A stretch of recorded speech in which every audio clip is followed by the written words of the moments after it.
Kapal tongkang TGH 2507 dengan ukuran 100 meter terdampar di pesisir pantai Sapolohe, Kecamatan Bontobahari, Kabupaten Bulukumba, Sulawesi Selatan. Kapal pengangkut batu bara tersebut sempat menabrak tembok rumah warga hingga menyebabkan kerusakan pada bagian dapur dan kamar.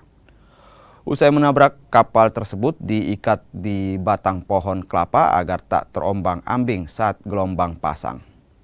Salah satu ABK kapal menyebut kapal bergerak dari Banjarmasin tujuan Bantaeng dan diterjang gelombang tinggi saat hendak balik dari Baulopih, Bantaeng.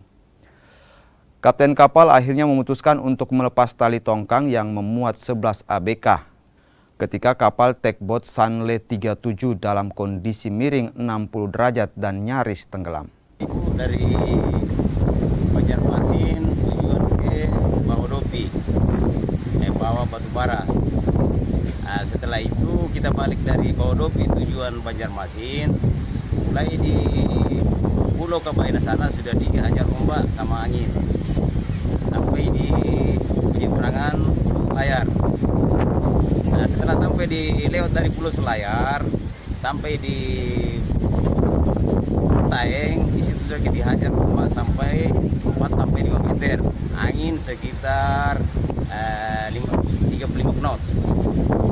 Nah, di situ kapal sudah mulai ditarik oleh tongkang dan kemiringan sudah hampir berapa derajat di kemiringan. Terpaksa saya konfirmasi sama kapten, bagaimana ini Kep? Apa kita selamatkan tongkang atau nyawa manusia? Terpaksa kapten ambil keputusan bahwa harus kita selamatkan nyawa manusia.